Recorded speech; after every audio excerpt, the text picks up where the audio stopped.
Hi viewers, আসসালামু আলাইকুম। বিসমিল্লাহির রহমানির রহিম।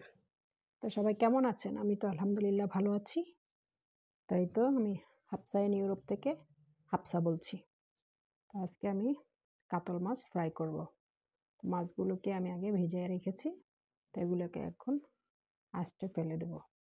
আঁশগুলিকে উঠায় সুন্দর করে ধুয়ে ক্লিন করে একদম তারপরে মশলা মাখিয়ে নিব। তাই তো আঁশগুলিকে আমি ফেলে টেলে একদম ক্লিন করে নিয়েছি। তো আমি এখন এর ভিতরে মশলা মাখাবো। তার মধ্যে আমি একে একে হলুদ গুঁড়ো, মরিচ গুঁড়ো, লবণ আর লেবু রস মাখিয়ে কিছুক্ষণের জন্য রেখে দেব। তো এটাকে আমি এখন ঝাঁকিয়ে ঝাঁকিয়ে সুন্দর করে মশলাটা মেখে নেব। তাই আমি একে একে দিয়ে দিচ্ছি। এটা 1 চামচ লবণ, 1 চামচ মরিচ, 1 চামচ হলুদ আর 7-8 ফোঁটা লেবুর রস। এটা দিয়ে সুন্দর করে মাখিয়ে নেব। ঝাঁকিয়ে ঝাঁকিয়ে মাখিয়ে নেব। হাত দিয়েও মাখানো যায়, তো আমি এটা দিয়েই সুন্দর করে ঝাঁকিয়ে ঝাঁকিয়ে মাখিয়ে নিচ্ছি। এই যে মাছগুলো ওই যে অনেক মোটা মোটা মাছ, কাতল মাছ।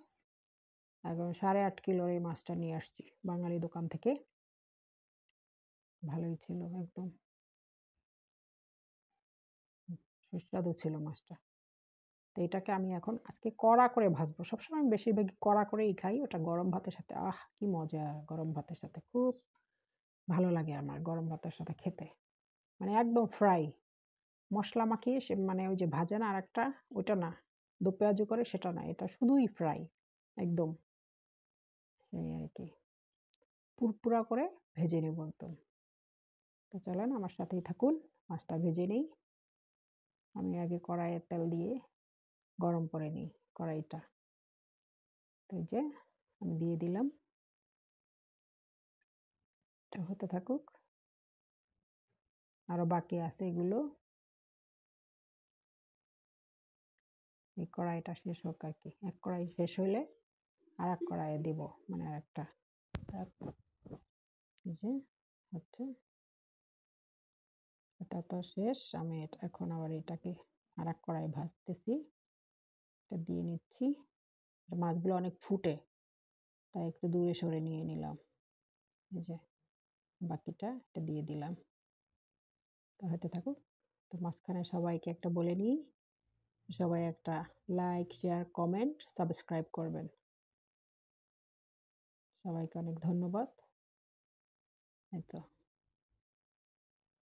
তাই যে আমি এখন মাছগুলোকে সুন্দর করে ডিপ ফ্রাই করে নিয়েছি। মাছগুলো অনেক কড়কড়া হয়েছে একদম। তো আজকে ছিল কাতল মাছ ফ্রাই, অনেকই মজাদার, সুস্বাদু। তো সবাইকে আল্লাহ হাফেজ, আসসালামু আলাইকুম।